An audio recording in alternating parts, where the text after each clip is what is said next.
morning, High Rock.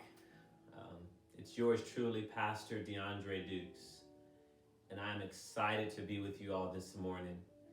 I first want to thank Pastor Dave for the opportunity to share my heart and the gospel lesson with you for our daily devotional.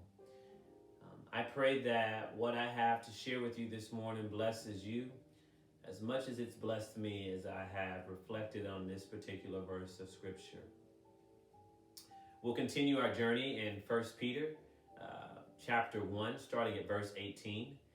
We remember that Pastor Dave ended us with verse 17 last week as we begin to entertain a thought of what it means to refer to God only as Father, and the dangers of referring to God and seeing God as Father only.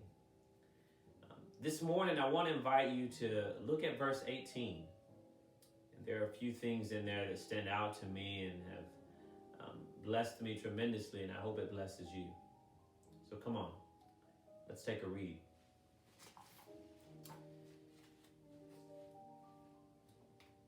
You know that you are ransomed from the futile ways inherited from your ancestors, not with perishable things like silver or gold. Verse 19 says, but with the precious blood of Christ, like that of a lamb without defect or blemish. Now we're only going to stop at verse 18 this morning.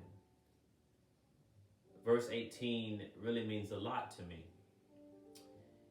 This letter that the supposed author writes to the Gentiles is a letter to people who are in exile. And I think exile is better understood as a place that you don't feel comfortable. I think it's more than just a physical place, but it's a mental and it's an emotional state as well. And it's one that I relate to, I think, heavily. You don't know a whole lot about me, but part of my story is that I was adopted into a family. I, along with my two other siblings. And when I think about exile, when I think about the thought of those moments where you don't feel like you belong, I think about some of those family gatherings. I think about some of the pictures where I didn't always feel like I belonged. I didn't always feel like I was a part of the family. And if I'm honest, I still struggle at times. But I'm thankful for my great uncle, the man that I affectionately refer to as Father. I'm thankful because there were moments that he would remind me that I was more than his great nephew, and that he had indeed adopted me. He had ransomed me.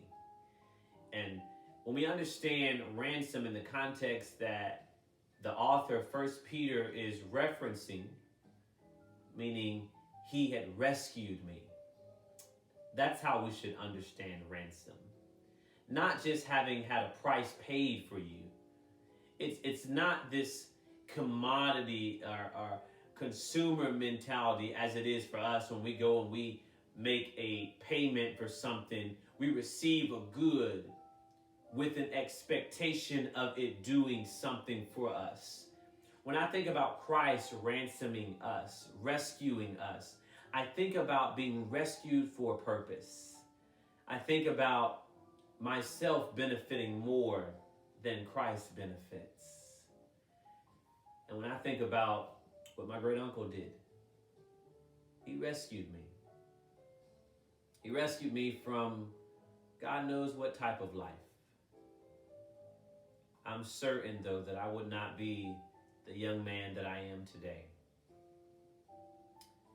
And when I'm discouraged and I find myself beaten down by the winds of this world,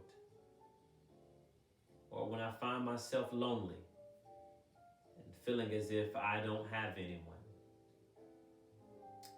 I find myself doing also what the author of this letter encourages the Gentiles to do. And he begins this verse by saying, you know that you were rescued. Well, when you read some of the writings that the commentators have to offer on understanding this verse, most commentators suggest that you should read this know as a continuing act of doing. So it's not just an instant know, but it's an act of knowing.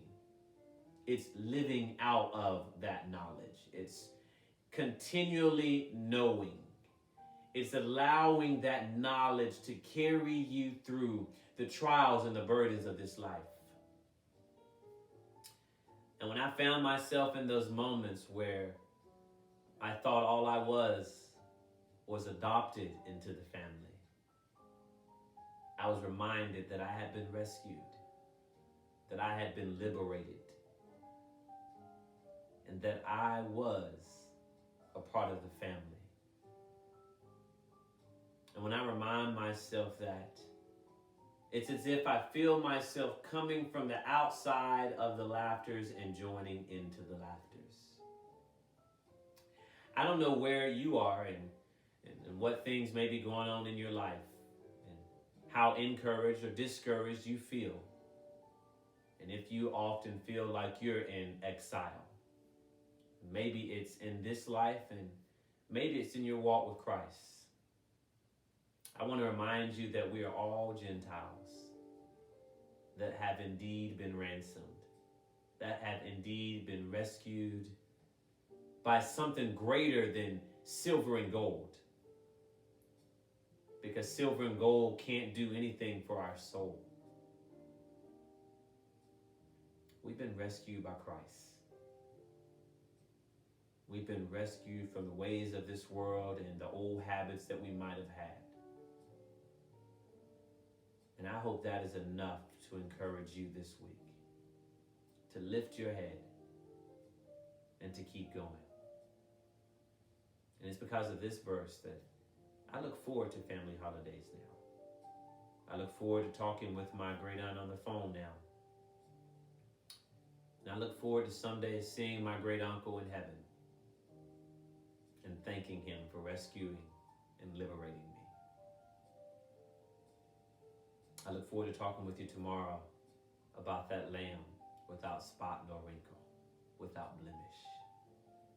Have a blessed day. Talk to you soon.